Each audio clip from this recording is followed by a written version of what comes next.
Between 2008 and 2012, archaeologists excavated the rubble of an ancient hospital in England. In the process, they uncovered a number of skeletons. One in particular belonged to a wealthy male who lived in the 11th or 12th century and died of leprosy between the ages of 18 and 25. How do we know all this? Simply by examining some old soil-caked bones? Even centuries after death, skeletons carry unique features that tell us about their identities. And using modern tools and techniques, we can read those features as clues. This is a branch of science known as biological anthropology. It allows researchers to piece together details about ancient individuals and identify historical events that affected whole populations. When researchers uncover a skeleton, some of the first clues they gather, like age and gender, lie in its morphology, which is the structure, appearance, and size of a skeleton.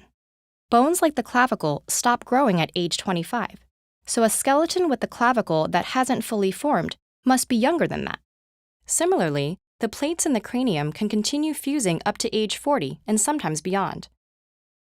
By combining these with some microscopic skeletal clues, physical anthropologists can estimate an approximate age of death. Meanwhile, pelvic bones reveal gender. Biologically, female pelvises are wider, allowing women to give birth, whereas males are narrower.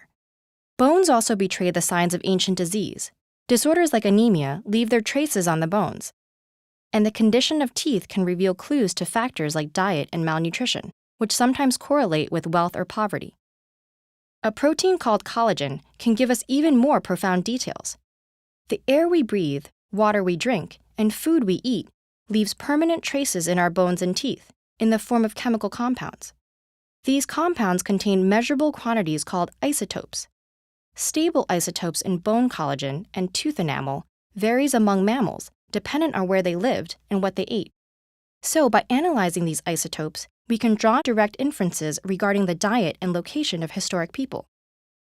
Not only that, but during life, bones undergo a constant cycle of remodeling. So if someone moves from one place to another, bones synthesized after that move will also reflect the new isotopic signatures of the surrounding environment. That means that skeletons can be used like migratory maps. For instance, between 1 and 650 AD, the great city of Teotihuacan in Mexico bustled with thousands of people.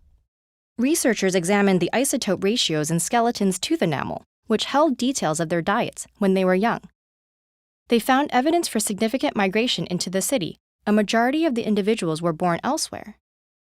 With further geological and skeletal analysis, they may be able to map where those people came from. That work in Teotihuacan is also an example of how bioanthropologists study skeletons in cemeteries and mass graves, then analyze their similarities and differences.